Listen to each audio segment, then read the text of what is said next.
Well, hello, everyone. I am Rick Welch, and I am here in this StreamYard studio with Michael Sullivan, Zach Davis, Joel Rosenauer, and Travis Drum. Hello, all you.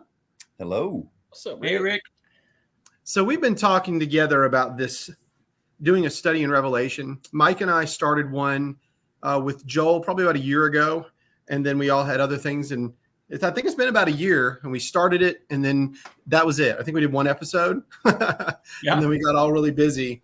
But what I want to do is I want to look at this book in total. I see a lot of studies where we get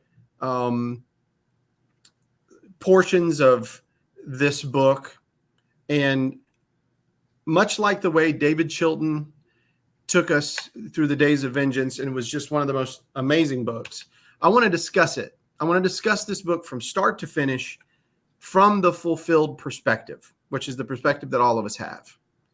But one of the biggest things that I want to start with in this introduction to Revelation is the idea of when this book was dated. Now, I've heard that it was dated 96 AD, 98 AD. And basically it's because of Irenaeus of Lyon, a quote I think that he writes in a book. It's been used multiple times. That may not be the only one. That's the only one I really know of. But I wanted to ask you all about the internal evidence that we can find in Revelation that could show us that it could be earlier than the destruction of the temple in Jerusalem in 70 AD. Does anybody want to take the lead on that one? Yeah, I'll go ahead. I'll start with probably a non-exegetical one, but it's still an internal argument, and that's the argument from silence. You know, if we were doing a documentary on Manhattan in New York, and it was like a 2-hour in-depth documentary, but we didn't discuss the Twin Towers or 9/11, people would just assume. I mean, if they got this video like 50 years from now, they would assume, oh, this was written before 9/11, right? And you have this internal conflict in the New Testament between the Christians and the Pharisees, the Jews according to the flesh, as to who would be the children of God, and the Judaizers, and all of this conflict. Well, AD 70 solves that debate, right? Mm-hmm. And we have all these Old Testament prophecies that are anticipating the judgment of Jerusalem and the second temple. And if this was written after AD 70, we would have that virtually on every page as kind of like a victory dance. But no, we have these events that were imminent. So that's why that's one of the main reasons. It's an argument from silence. And there's a lot of good exegetical ones, but I'll leave that for my friends here. I'm just thinking off of what you said, Mike, and I know the last name was Robinson. He was kind of a liberal scholar, but is it JT? Yes, sir. Anyway, it is. Hang on. It is. I've got his name here. It is. It was in my head, and then it kind of left. But yeah, I know who you're talking about. He was a liberal scholar, and most liberal scholars place all the dating of prophetic events after the event because they want to get rid of the miraculous. But yet he was one who admitted, hey, you know, the silence here is deafening, right? And so he gave a pre-AD 70 date to Revelation as well, and he's a liberal. So that's how powerful this argument is when you actually turn a liberal to your position. Yeah. You know, something that I think about in this whole discussion is, and granted, I'll give this, you all four of you probably know the book of Revelation better than I do. But there are certain elements and events and things in there that stick out that I really have a hard time, I guess, kind of coming to a conclusion on what that could possibly be if it was a late date. And so one example I'll give you, I think it's Luke 23. When Jesus is on the way to the cross and those women are wailing and weeping, and he says, don't weep for me, weep for you and your children, because the day is coming when you're going to cry out to the mountains, fall on me, you know, the rocks crush me or hide me, loose paraphrase there. Well, you get to Revelation, is it 6, I think? Yes. Yep. Toward the end of Revelation 6, and you see that exact thing happening. Well, I mean, I guess it's possible that that could have happened in the 90s or so forth. But if that's the case, then what event is that talking about that could fulfill that? And it's just like Luke 21 in Luke's version of the Olivet Discourse.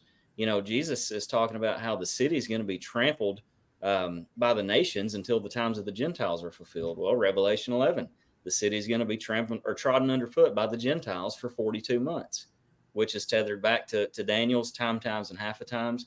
And so again, and especially in Luke's context, that's directly related to when you see Jerusalem surrounded by armies, which is leading up to the events of 70 AD. So in my mind, I don't know, just those two examples, I don't know how you reconcile those with the late date view, unless you obviously posit the whole thing to be in the future, which is, well, I'll be nice. Yeah.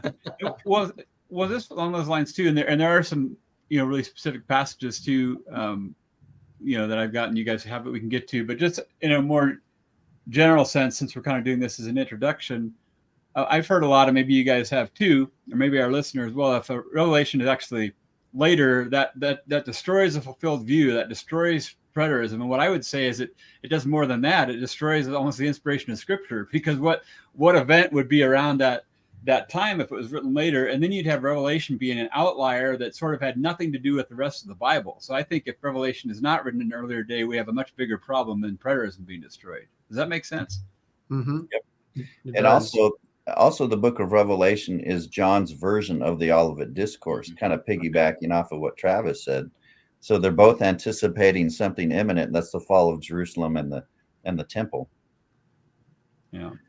I think the same thing as far as the nature of things, and that it's dictated and necessary. You look at Leviticus chapter 26, and it's all a covenantal judgment. And everything that's in Leviticus 26, you have 3 sets of 7-fold judgments that are coming. All of these things, such as the plague, such as being destroyed by sword, such as foreign armies coming in, such as pestilence, such as famine. You look at Revelation 6, you see all this stuff. All of these are covenantal cursings that are coming upon God's covenant people under this old covenant system. And I was explaining preterism to somebody that had never heard of it 2 nights ago. And I just asked him without any context. I said, is the old covenant still around? He said, no, absolutely not. Mm-hmm. And that's the whole point as to where we would come from and say, well, it couldn't pass away until it was all fulfilled per Matthew 5:17 and 18. Therefore, if all of these are covenantal judgments, then this can't happen in mine in your future. It has to be something in the past. And if it's written after AD 70, then you have absolutely no basis for anything in this. And I'll just give you another one while I'm speaking.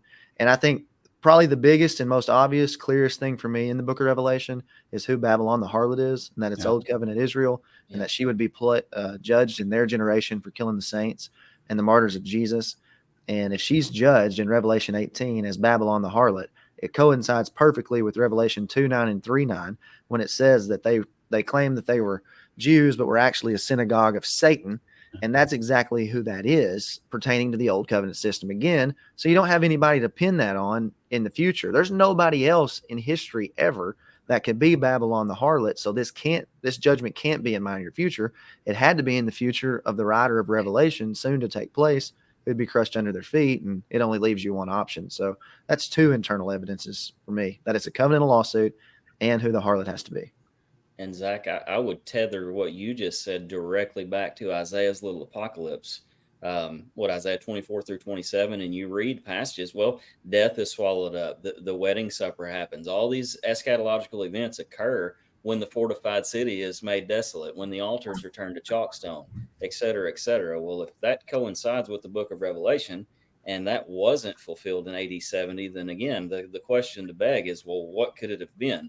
Because obviously those people were destroyed. Those events happened. So if you don't take an early date, there is a major disconnect that you have to deal with.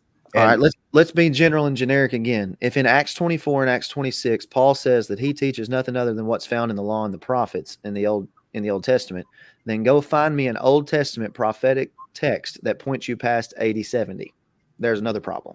Yeah. And what Travis said about Isaiah's little apocalypse there in Isaiah 24, that the whole thing begins by Israel breaking the old covenant law, which goes exactly what what you're talking about, Zach, and it's covenant contrasts and covenant curses.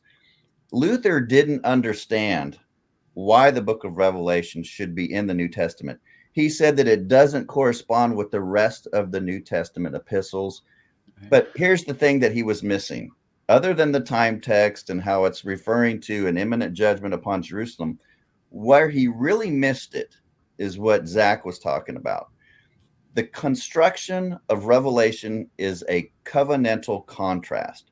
When you understand that this is a tale of two cities, which is a tale of two wives, one to be divorced, the old covenant bride, Jerusalem, and the marriage of the new covenant, now it opens up a whole new realm when you're looking at Galatians, when you're looking at Hebrews, where you have the covenantal contrast just about everywhere in the New Testament. And behold, Revelation has it in abundance. Once you see that covenantal contrast taking place in Revelation, that's just another key that really helps it unfold right before your eyes.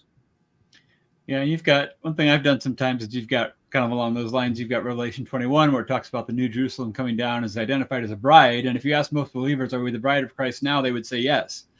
That's only possible with a fulfilled view. Jeremiah 31, the promise of a new covenant.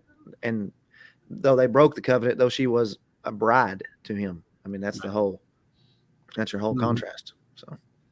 And obviously, we can't get away from the words of Daniel and the removal of the sanctuary in the city and how important that is. And that's all of that seems to be covered. That all this incredible judgment that's coming on Israel. There's been a lot of people that talk about this in the future way, and they play these games with all of these different countries. We know what's going on right now. Talking about Gog and Magog. It was just recent with Tucker Carlson and Glenn Beck. It's more of this stuff. Max Lucado's got a book out on Bible of all people. Max Lucado now has a book on Bible prophecy. So it's a never-ending circus that definitely wears me out. The only internal evidence that I can bring that I really know of for myself, besides what you said, is the part about measuring the temple, which whenever John is to go measure that temple, the temple was there. And now if that was just a vision, fine, but it seemed that he told him to go and measure the temple, right? The existing temple. Well, it's symbolic. And, right.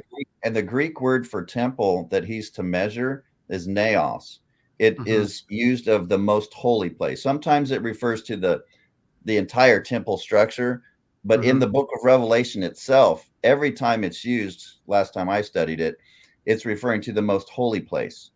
So he measures the most holy place. Now, measuring in Scripture can be a sign of judgment or protection. And in that context, in Revelation 11, it is for protection. He is measuring the most holy place. That is symbolic of the church, the new covenant bride worshipers. The rest, the holy place, the court of the Gentiles, Jerusalem, all of that would be trodden down for 3.5 years by the Gentile nations, Rome. And of course, like Travis said, you go to Luke 21:24, and you have it's the times of the Gentiles. What are the times of the Gentiles? Oh, that 3.5 years, the 3.5 years of the war, Daniel 9:26 and 27, that's then recapitulated again in Daniel chapter 12 for 3.5 years when the power of the holy people is completely shattered. And Daniel uses the Greek there in the Septuagint, the appointed time, both in Daniel 9 and Daniel 12, and he connects the appointed time with those 3.5 years. So in Revelation 11, look at verse 18. When Jerusalem is judged, where the Lord was slain, that's Old Covenant Jerusalem, in verse 18, he uses kairos. It's the appointed time for the dead to be judged. The only other place the appointed time is used in the Old Testament, Daniel 9, Daniel 12. And I have his book, Wilson's commentary on Revelation, and he doesn't touch the 3.5 years as far as it being in Daniel, because he knows it would lock him into Daniel chapter 12 and the resurrection being fulfilled. And that's a whole nother thing. But it is the measuring of the most holy place, the church. And this is symbolic, but still, he's calling them to measure the temple, which in their minds would be symbolic, but it's still standing. So it has to be standing for the symbolism to even work, really. Well, that points you to the same thing, what you're talking about in Revelation 11:18 right there. And toward the end of it, that chapter, because it says at that time, the kingdom of God was open in heaven. So that's when your New Jerusalem, the part that's left, is inherited when the outer city is destroyed. You've got rid of the sea, you've got rid of the outer shell of it.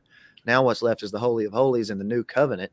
And that's that new covenant bride, which is the same picture that points you back to 21, who comes down. That's Revelation 11:18. They're similar in that, because she inherits and comes down at that time that the old one's destroyed. If that's not pre-70 AD, then this isn't just a timing issue. You've got a whole nature issue of things that can't be reconciled. So it's not just that they missed the timing. We've whiffed on the nature of all this stuff as well. And that's why it's such a free-for-all. Yeah. I thought of something as Rick was talking about, was the temple existing or not. It's just went and popped in my head, something that I learned from Mike, I don't know, probably 2 or 3 years ago. But in Revelation 16, it says that the angel poured out his 7th bowl, and a voice came out of the temple essentially saying it is done. And it goes on to say that they were hurling these 100-pound stones into the temple, into the city. Well, Flavius Josephus, sure enough, he records that in that siege, and that, the leading up to the destruction in AD 70, they were flinging 100-pound stones into the thing, and actually records that some of the people were crying out, "The Son cometh." Yeah. So there was at least some concept of recognition among those guys. They knew what was going on. But again, it begs the question that if Josephus records that specific, line there in Revelation 16, and I'm not saying he was saying this is that, but obviously we would, right? John said this would happen, and then Josephus records that it did. If Revelation 16 is post AD 70, where does that fit in? I mean, what do you do with that? Right. One other, go to another scripture. This is Revelation 17:10. The temple, just for anybody listening, that's 11:1 and 2. But Revelation 17:10 says, 5 is fallen, 1 is, the other is not yet come. But when he does come, he must remain for only a little while. And I understand there's a little difference in the scholarship and how people work this out, but most start with the 7 kings, starting with Julius Caesar, then Augustus, Tiberius, Gaius, and Claudius, and then the one currently in power would be Nero. And again, while there are some differences, different views, a lot of people believe that Nero was, he would have been in power at that time, of certain at the earlier date, and he's a really good candidate, for the beast too, or one of the beasts. So that's another piece of internal evidence that seems to line up pretty specifically with the order of those kings or Caesars. Josephus says that the first king was Julius Caesar, so he starts the count with him too. And if he did, and being a Jew, then John probably would have as well. So yeah. Mm-hmm. The other side of the coin, of course, is the time statements that are in Revelation, being that it's soon, that the time is at hand, and that how the book is bookended with that information. So I don't know why we miss it, and I don't know why we play so many games with those time statements. I know I played games with those time statements for a long time because I was ignorant, really. But I mean, wouldn't you agree? I mean, just saying that. First of all, it's writing to 7 churches that do not exist now. They're not here today. So the letters written to those churches now, again, with the verbal gymnastics, the mental gymnastics of trying to get these 7 churches to represent specific ages. And now we live in the Laodicean age and all this stuff. Thanks a lot, Schofield, and those other guys for writing that garbage. But the fact is, they interpreted the Bible literally. I guess not. Huh? It's funny how you have to turn that on and off. But for me, that was one of the kickers when I first heard it, was that, hey, look at the front and look at the back of Revelation and notice how this is shortly coming to pass. It's the time is here. It's now. And these churches are getting warned. This is a warning for them, what they were dealing with in that time. I don't know why it's so hard to see that, but because they say it's 96 AD, it forces the brain to come up with something else. It seems that's what's going on. Yeah, exactly. Well, why don't we go through the time text and go through some of these fanciful interpretations that people have given these Greek words and just Sure. kind of briefly refute them. Do you want to do that? I love it. Okay. I'll throw out one of the first ones. Well, you guys just don't understand. Soon, quickly, at hand, shortly, about to. That just means that Jesus is certainly going to come. Well, I think that is quickly refuted in Revelation 22:20, because he says, surely. Now, that's the Greek word nigh or nay, which does mean certainly. Okay. So it's surely or certainly I am coming quickly. Now, if quickly meant certainly, it would be certainly or surely I'm coming surely or certainly. And that would be redundant and it makes no sense. Right. So there are Greek words that John could have used if he Hebrews used repetition. They use repetition for importance. That's what that means, dude. Come on. I call that the Three Stooges interpretation. Certainly. Just Sorry, about that's all I got. just about all of these are. Certainly. I'll let someone else take another fanciful interpretation. If not, I'll keep going. So just let me know. Well, one is the idea that when these things happen, which would be a lot of people think is our generation, they're going to happen just super fast, and then that's if you look up all the other passages that the comparing scripture with scripture, in all the other cases, that's not what it means. So that's another one that I've heard a lot. And the other thing is, if these things happen in the twinkling of an eye, isn't that pretty quick anyway? And so that kind of falls flat on both of those counts. Well, Joel, let's develop that a little bit more. So this is Hal Lindsey's view, right? Since 1948, that's the super sign. So we're the terminal generation, right? And therefore, now that we're in the terminal generation, it really is going to happen soon. And so when they refer to soon, it means soon. So they're reading soon in Revelation going, okay, we're the terminal generation, so it's soon for us. But it wasn't soon for them. All right. So that's problem number one. Problem number two is Deuteronomy 32, verse 5 and verse 20 talks about Israel's last days terminal perverse and crooked generation. When that generation arrived in Israel's last days, then the appointed time of Israel's end would be near. Right. Jesus in Matthew 17:17 quotes that and says his generation was the perverse and crooked generation that Moses prophesied of. So Jesus is saying his generation is the terminal one. Acts 2:40, Peter says the same thing, quoting again Deuteronomy 32:5. He says, be saved. We need to be saved from this perverse and crooked generation. Where did Travis go? Is he here? Is he here? He dropped out. He'll be back. Maybe he were the kids or something. He was wrapping. All right. Well, I'll keep going here in a second. So anyway, according to Jesus, according to Peter, and even according to Paul in Philippians 2, they all cite the terminal generation of Deuteronomy, and they say that their generation is the terminal last days generation. And that's why they say the end is near, because they're living in the terminal generation. Right. So what Hal Lindsey did is he hijacked the terminal generation away from Jesus and away from Peter and away from Paul and made it ours. Yep. And if that's not eisegesis, folks, I don't know what is. And this gets you back to the timing that I mentioned earlier, that this is a covenantal lawsuit. Deuteronomy's wicked and perverse generation of 32 was to see what the covenant people's latter end would be. And Hebrews picks it up in 10:32, 31, 32 to 37, and picks up the idea of the days of vengeance, that their vengeance was coming shortly and it would not tarry. Revelation 6 and the fifth seal, the martyrs are crying out under the altar, how long until you bring that vengeance? Shortly and soon. If they're going to mess with the timing like that, then you've got to have a people that this is applicable to. And even futurist Christians agree that people does not exist. Therefore, you either got to reinstitute everything back in the future and bye-bye post-mill and all-mill cats. Yeah. Well, we'll keep tracking on the false views of imminence, but I'll throw out another argument for the pre-AD 70 date that I've covered, is that in Revelation 1:7, he comes to judge the tribes of the land of Israel. Post AD 70, folks, you don't have tribes of Israel anymore. The Right. genealogical records were burned in AD 70. You can't prove what tribe you're from post AD 70. God knows who they are, Mike. God knows who they are. Oh, so And that's how they're going to have. If only John could have been specific and said something like, I don't know, even those who pierced him. to Yeah, I tell know. us That's what I was that, just you going know, to say. Right. Yeah. Okay. So what are some other false views? Yeah, but bro, you pierced them. Okay. You Yeah. pierced him. Yeah. Have you ever been told that? I have.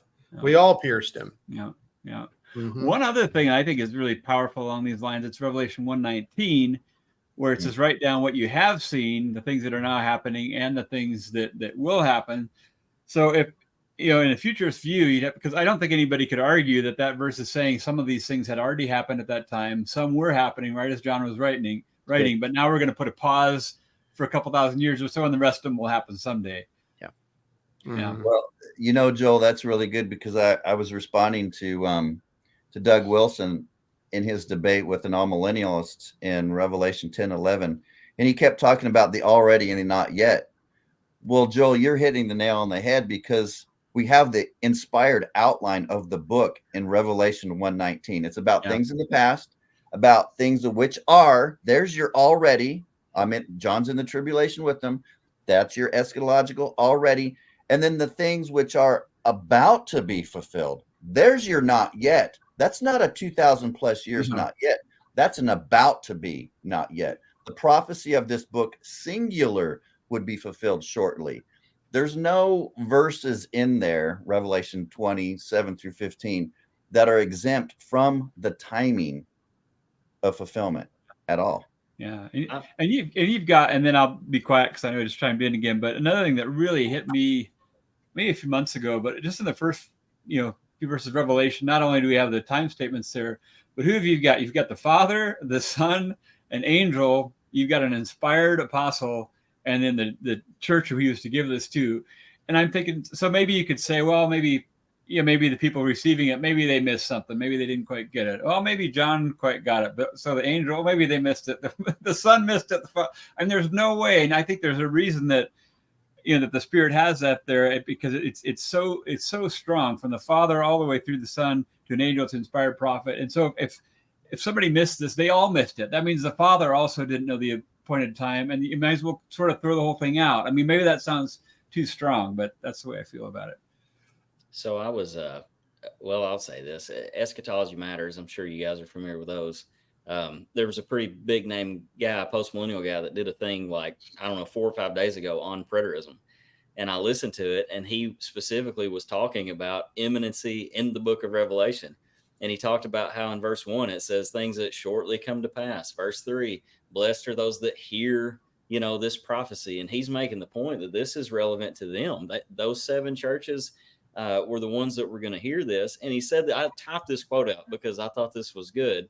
And I'll get there. But he said it's kind of hard to argue that an audience of the first century would have read this, an audience that is in persecution, that they would have read this and said, oh, we're in the persecution now, but this has nothing to do with us. It's got to do with things that are going to happen between Israel and Iran in 2024. And I heard that and I thought, amen, that's spot on. But this same guy will take the book of Revelation and draw a big line in it at chapter 19, and the rest of it is still in our future. And my question is, if shortly, soon, et cetera, in chapter 1 was relevant to their audience, why is that not the case in chapter 22? It just seems like such an arbitrary division. And I guess these guys do this to fit their system. I mean, I don't know. They see the train coming, so they have to make changes, and they have to read things into the text that just aren't there. I mean, that's the only explanation. How long could we possibly make a generation in the Bible? So apparently hundreds of years now. yeah. I mean, I'm just I saying, think Jehovah's Witness have the record at this point. But 1914, right? That was theirs. They kind of started a little before everybody else. Yeah, they really did. But that's what I was curious about, was because today's prophecy pundits are all about 1948. Will a nation be born in a day is the idea. They don't think about the 50 years leading up to that, that got it to that point. They don't even know what the Balfour Pact is.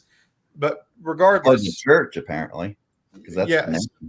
Yep. So how long does it, what is a generation? We say 40 years. What could be the longest generation anybody could come up with? Hebrews 3 and 4 ask the question, how long was God mad with that wicked generation? And he's talking about the generation in the wilderness. Yes. How long were they in the wilderness? 40 years. Allah. The Bible tells you how long a generation is. Exactly. So the end. So we know that from the time of Christ's crucifixion to the removal of the sanctuary in the city was approximately around 40 years. I think Between 30 and 40 years is what Vines or Thayer's says. Okay. And that's about right. About the time that a man would have begin having his children in that culture would be about that time. He'd have his trade, and then he would. So between 35 and 40 years.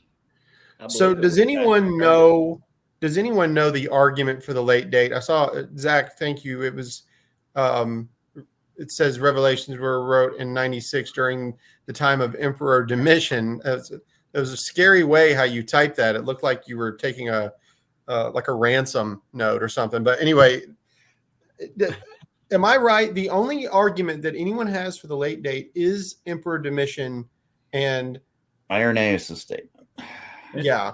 Those are the main That's ones. it. One, right? Just one statement. Is that correct? It's just one statement, dude. And going back, I think to Zach's comment earlier about the nature, being messed up, and because that's, at some point on my channel, I'm going to do something called the 4 last words of futurism. It hasn't happened yet, and because there's a misunderstanding of what it is, people will say, well, no matter what it says, no matter what the time statements are, because it hasn't happened yet, it must have been written, another time. Do you want me to read Irenaeus' statement, or do you want to unpack that, or you just want to? Okay, this is. I would like to hear that, because everybody that wants to point to the late date, let's just make sure that we all understand there is just one. Now he's close, of course. I believe it doesn't it descend from Polycarp. I think it. Irenaeus is between AD 130 and 202. Okay. All right, and this is what he says in Book 5 of his Against Heresies. As these things are so, and this number 666 is found in all the approved and ancient copies, and those who saw John face to face confirm it. So the context is seeing John face to face. Let's point that out. Mm-hmm. And reason teaches us that the number of the name of the beast, according to the mode of calculation among the Greeks, appears in its letters. We will not, however, incur the risk for pronouncing positively as to the name of the Antichrist. Man, this guy's theology is totally whacked. He's talking about the Antichrist making the same connection. That's horrible. For if it were necessary that his name should be distinctly revealed in this present time, it would have been announced by him. Again, now we're getting down to the immediate context as to what it is that John is seeing here, or who is being seen. Announced by him, that's John, who beheld the apocalyptic vision. For, and here's the debate, is it he, John, that is seen, or is it the revelation John had, or John was seeing the revelation not very long time since, but in our day toward the end of Domitian's reign, unquote. So the debate is it John that was seen during the time of Domitian? Which makes sense because he lived past AD 70, according to John 21 or 22. When Peter's like, what about him? Is he going to be alive till you come? He says, don't worry about it, implying basically that he would. So and this breaks down. If you look at the context, if you look at the grammar, Irenaeus' writings in other places, this is one of his favorite phrases. And when he uses it, it's always referring to a person that is being seen. So you have the context, you have the grammar. It all points to the fact that John is the person that was seen during the time of Domitian, which proves our case. But they want to say, Rick, that, well, John saw he was given the apocalyptic vision and he saw it during the time of Domitian's reign. So it's a horrible argument, and they hang everything just about on this. and they claim that there was some kind of Christian persecution under Domitian. But we have all kinds of premillennials that are now admitting we can't find historically where Domitian had this intense persecution of Christians. No, I We looked. have all I over the place. searched. I was searching for it because I thought, well, obviously this happened during the time of Domitian, but we already know, historically speaking, that Caesar Nero, that he set fire to Rome, and then he blamed the Christians for it, and a severe persecution of over 4 years came. What And year is that? 64? 64 to 68. Yep, 3.5 years, just like Joel was talking about, Revelation 13 and Revelation 17. He would wage war against the saints for 3.5 years. And I think that there was another persecution under Emperor Trajan, but that has nothing to do with what's going on here. Because again, if we're going to use, Irenaeus' quote, it's Domitian. Now, you've also heard that Irenaeus thought that Jesus was 50 years old. He also says that in that same book. Okay, we know that Jesus was not 50. So it's not that Irenaeus couldn't be wrong. He could. And that his But to ministry me- lasted 15 years. What's that? And that his ministry lasted 15 years. Precisely. So he can be wrong, but not to do away with Irenaeus completely, but the idea that one single quote is what this is all, that's the giant linchpin here. Yeah. And the internal evidence seems to really far outweigh it. And I have a book by Ken Gentry called When Jerusalem Fell. And I can't find it. It's around here somewhere. I was digging through it. Sorry. It's definitely it's a good read because it's an early date book. He really There we shows go. There it is. That's it. 400 some great book. pages talking about the early days. Fantastic book. Yes. There's another thing too, is that and even R.C. Sproul, who I will happily admit probably had a brain a little bit better than mine. I mean, he said this was a very confusing quote and wasn't even sure what it meant. But there's Revelation 10:11 says, "Then I was told you must prophesy again about many peoples, nations, languages, and kings." And this is a quote from Jerome, who's another early church father, and he noted that John was seen in AD 96, and that John was so old and infirm he had to be carried to the church and could only speak a few words to the people. And then the quote goes on, "Are we to believe that John, so close to death, was then to prophesy again concerning many peoples and nations and tongues and kings? It's difficult to imagine he would be able to speak to many nations and many kings at the date after AD 96 if he could barely get a few words out to one church." So, that's interesting too. Well, and I'm glad that you said it because everybody's been saying John, like the Apostle John. Now, is it agreed in all of Orthodoxy that it's John the Apostle that wrote this book? Where are you going, son? The answer is no, because we know I- some people that say John the Elder. This is within Orthodoxy. I'm just saying. Right. Yeah. Whoever it is, it's clearly the same person that wrote the Gospel of John, because there's a chiastic it's just like the book of Acts is designed to be read right after Luke's Gospel. Mhm. Right after reading John's Gospel, you should be reading Revelation.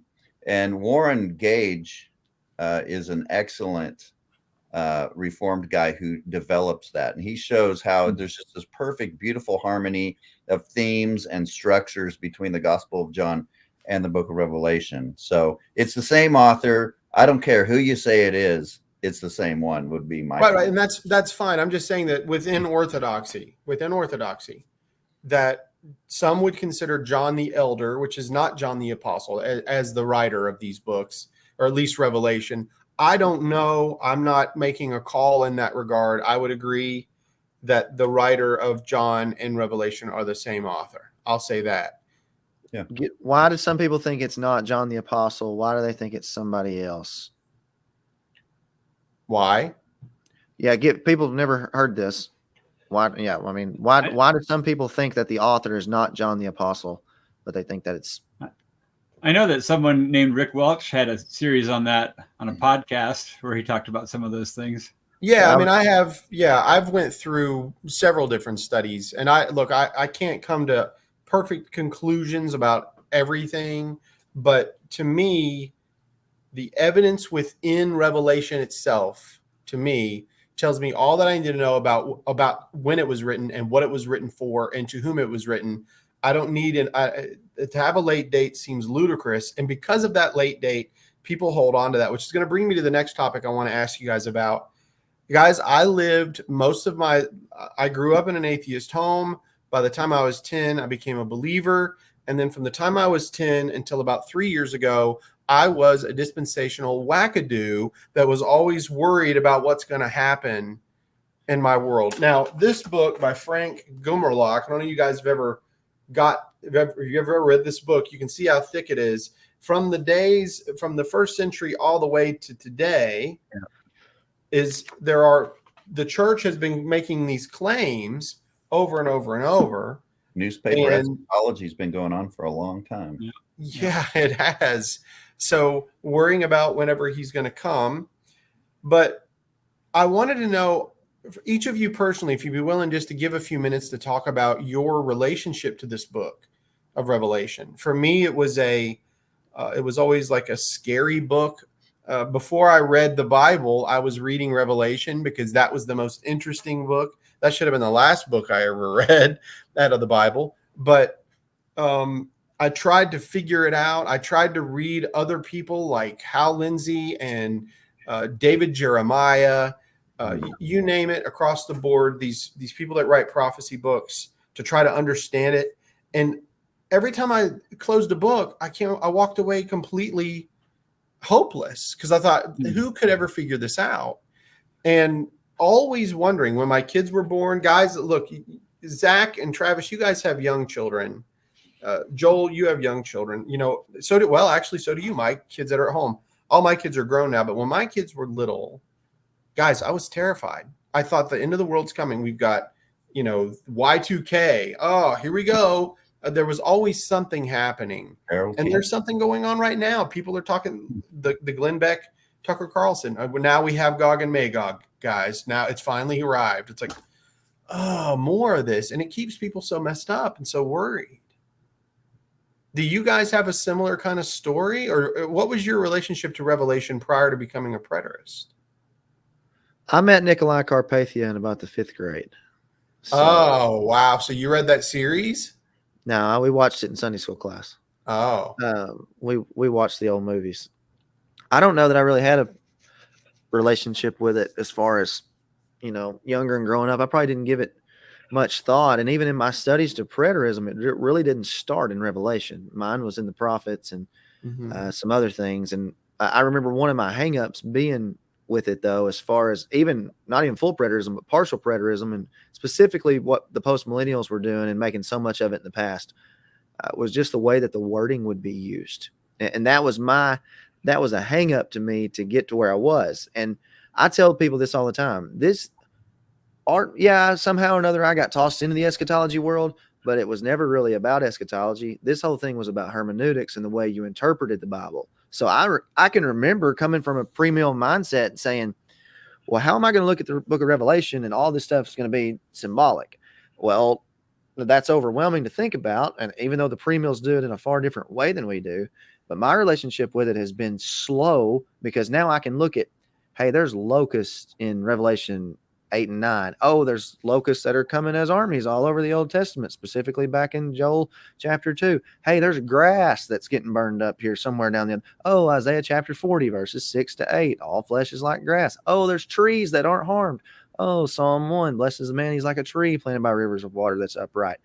So really, interpreting scripture helped me even be interested in the book of Revelation, because it was such a put off to me that I didn't have any clue to begin with. So, did the ghost? you- Doug you- Wilson you just jump don't- in here? What happened to you, buddy? Sorry. I had Bible Gateway open to look at a verse earlier, and this ad came on. We're selling mattresses. I've noticed that they are really have those ads that just play randomly now. I thought the first Joel's thing I better do is just bam and just mute everything and then figure out what that is. Sorry about that, Zach. that's okay. I think I finished what I wanted to say in that, though. Anybody else? I'll just tell you my experience. I didn't didn't grow up in the church world and didn't know squat really about any of this stuff.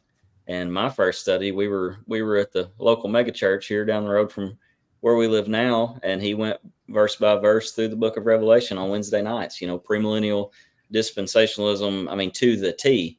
And I remember finishing that, and then obviously I had this thought every week, but I was just really confused. And I thought, none of this makes any sense. It sounds like the plot of a Star Trek movie or something. I didn't get any of it. And really, that was the only interaction I had with any of this until this knothead in the middle here and myself, we decided to look into some of these other views we knew existed.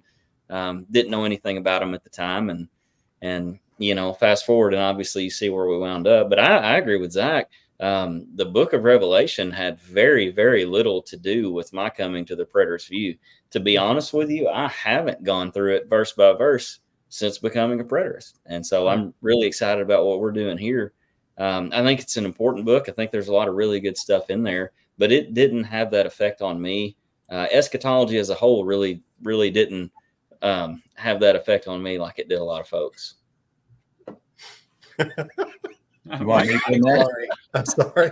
Go ahead, Mike. You hit it. You can only read the chat, people. Okay.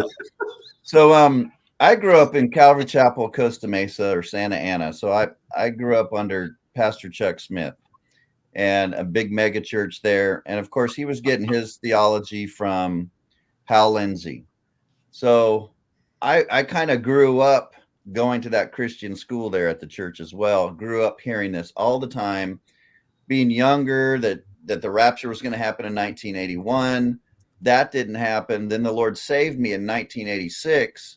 So there was this hope that 1988 would be it, because that's exactly 40 years from 1948. And I just remember being plagued by it, man. I'd even go to afterglow services where the gifts of the Spirit were allowed to operate. And you'd have some lady or some guy stand up.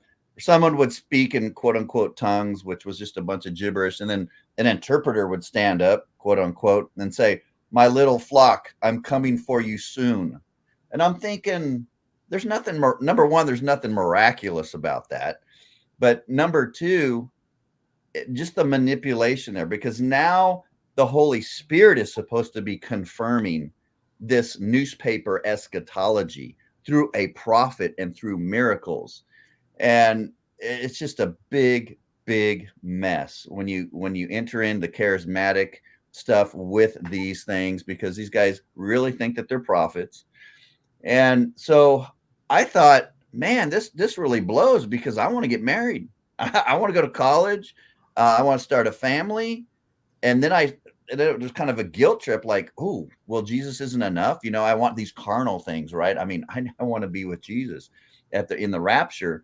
And it didn't sit well. Then I went to Bible college, had classes on expository preaching, hermeneutics, homiletics. And I came back after I graduated, and I'd watch Pastor Chuck Smith during the New Year's updates, the prophecy updates. And he would just read something out of Revelation, and he would just read something out of the Olivet Discourse. And the rest of the sermon, if you could call it that, or message, was just all about what was taking place in the newspapers and current events. And I remember one time, I was there for this.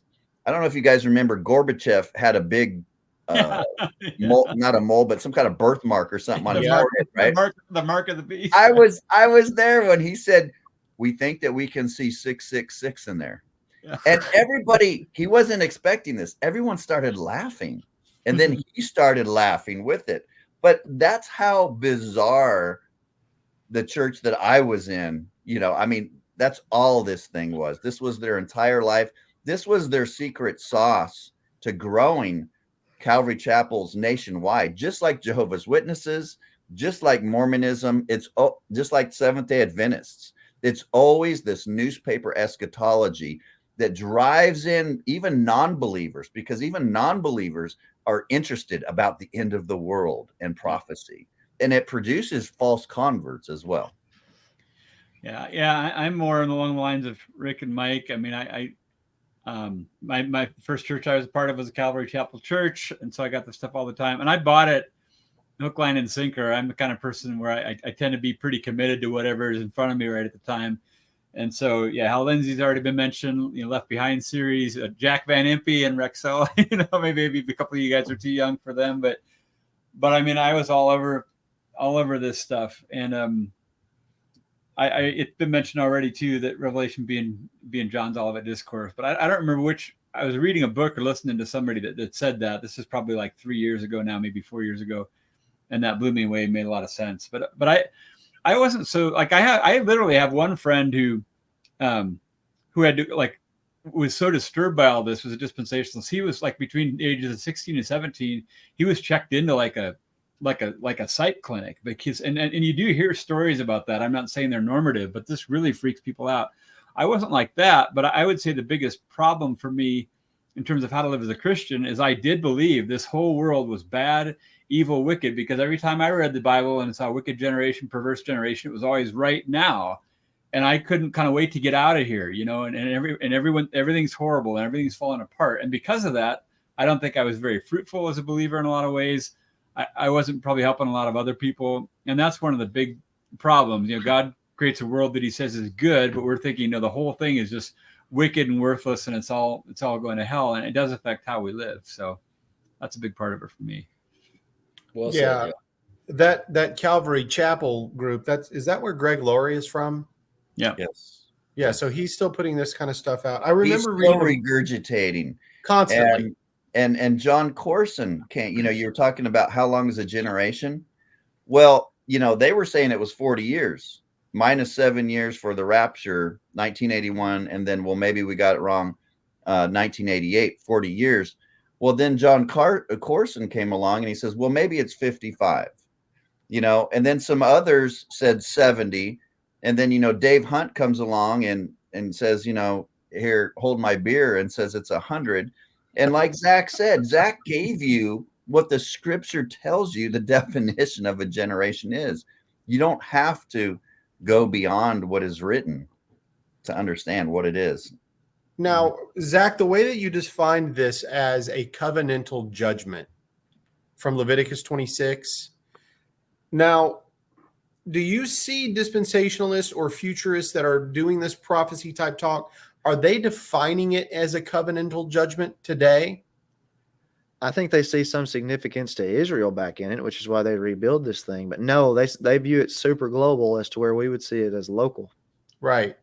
So if it's, I'm glad you said local, because everything in this is local. It's all everything about, whether it's the Olivet Discourse, flee to the mountains of Judea, or if you're talking about what's happening with, it's obviously local. But the language is the problem. Just like Mike said a while ago in Revelation 1:7, he's coming on the clouds, every eye will see him, even they who pierced him, all the tribes of the earth. Well, there you go. It says earth. And they don't know that it's gay. And they don't know that you can go back to Malachi chapter 4. And in Malachi 4, if you read in the ESV, John the Baptist, the messenger's predictions would come upon the covenant land. The Elijah would predict a judgment on the covenant land. That's Matthew chapter 3. It's the Hebrew word eretz. The Septuagint translates it as ges. It's the covenant land. That's John the Baptist predictions in Matthew 3, which are the same covenantal judgments of Leviticus chapter 26 and Deuteronomy 28, 27, and 28. All of those things are laid out. So go to Revelation chapter 6, and you can see the plagues that are laid out in Leviticus 26. But there's a misunderstanding of global events here. There's a misunderstanding of the context at large, and it's because they remove it from the covenant lawsuit. Take Revelation 18, Rick. Revelation 18, starting like verse 21, go down to the end of it. It says that the sound of the bride and bridegroom would be heard in her no longer. There's only one person in the Bible. You got two options here, okay? You're either fixing to blast the church as Babylon the harlot, or you're going to say it's Old Covenant Israel. Oh, by the way, who all over the Old Testament, the faithful city has become a harlot. Ezekiel 16, yep. She plays the harlot with many lovers. She's doing the same thing in Revelation 18. They're removing this because they don't understand the language. That's why I said you don't come to these conclusions just by thinking in eschatological terms. This is a hermeneutical approach. How are you going to interpret the text? And all of us went down that route, and how we interpreted certain text built us to our position. We didn't start with a position and force text into it. We dealt with individual text, and it pieced together to form this. Well, that's Exactly. true for me anyway. I can't speak for them. Yeah. Yeah.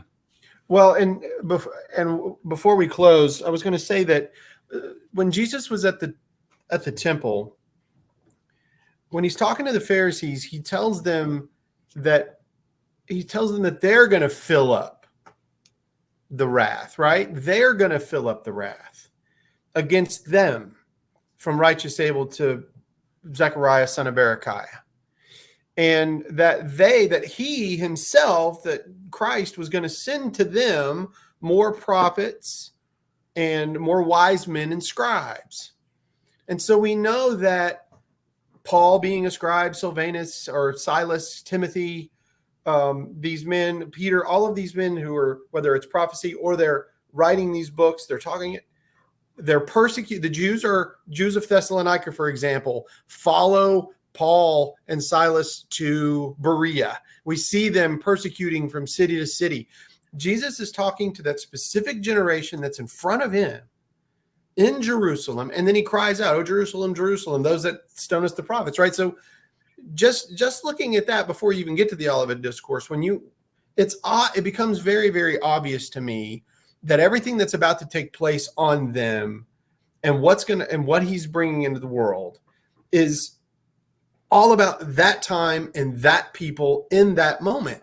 And so I don't even know how I made the mistake, other than I was just taught, how I made the mistake to turn all that stuff off and put it in my future. But I know it was debilitating for me. Debilitating.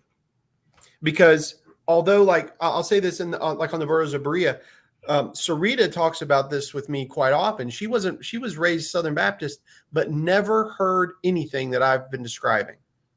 I was just a few miles up the road, and it was like every day we were hearing this. So that's one of the things that I want to do in this study is I want to get down to the brass tacks of that covenantal judgment and walk through this. I want to keep sincere with the time text.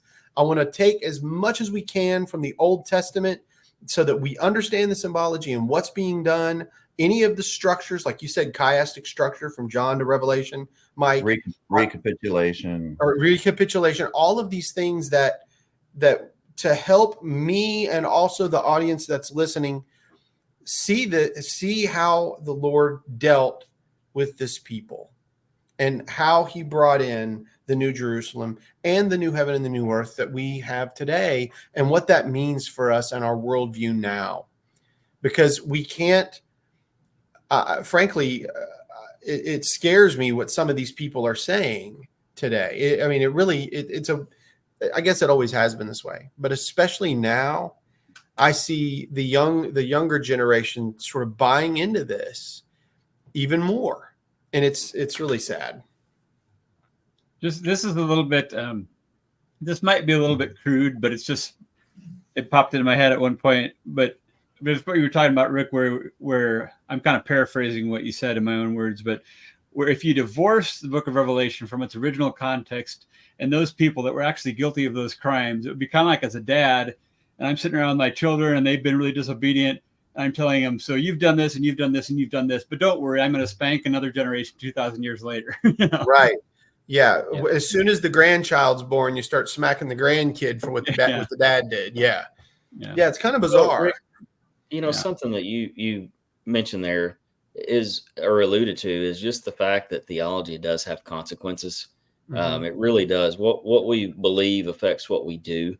And I think that this is one of those areas, especially you mentioned the younger generation coming up. I think it's very important for us now to do the things like we're doing to get an alternative message out there than the one that the mainstream is pumping out. I remember when Zach and I were on this journey, listening to Jeff Durbin's Matthew 24 deal, and he talked about how Lindsay, and all this is before me, I don't remember any of this, but he talked about how people were like cashing in their 401ks. They weren't going to college. They weren't having children, selling all their stuff because they thought they were going to get raptured out of there, and this caused devastation for a generation of people because they believed a lie that was being propagated by the mass church. And I say all that to say that you're absolutely right. And what we believe matters. This can do a lot of damage to people. And so again, it's important. And if you're listening to this and you've never heard any of this stuff we're saying, like, research this yourself. Don't just believe what somebody tells you. Zach and I tell people all the time, don't believe it just because we said it. You know what I mean? Go search this stuff out. Seek the truth, because there are other messages out there, and you discern which one's right. Yeah. And That's, sorry, go ahead, Mike. this is the unveiling, the revelation of Jesus Christ. This book was never intended to be confusing, right? It's the unveiling of Christ. If you understand what the theme is, the time frame, imminence, the genre, apocalyptic language, why would we literalize a vision? If you keep these things front and center, you will be able to understand the book of Revelation. And it's going to be very exciting for you that are listening, because I know when I came to preterism, I was just so filled with joy, because now I could really understand this. Yeah. You know, it's the revealing of Christ. This is not about telling you about nuclear developments with Iran and Iraq and Korea and the United States. And because a dragon is mentioned, it must be China. And because there's wings coming out, that must be an eagle, because now United States is in there. All that is just, once you see the beauty of the covenantal structure, and you see that Christ is forefront in this book, and that it is unveiling who Christ is and who his church is in him, then you can really find joy and you can really find clarity.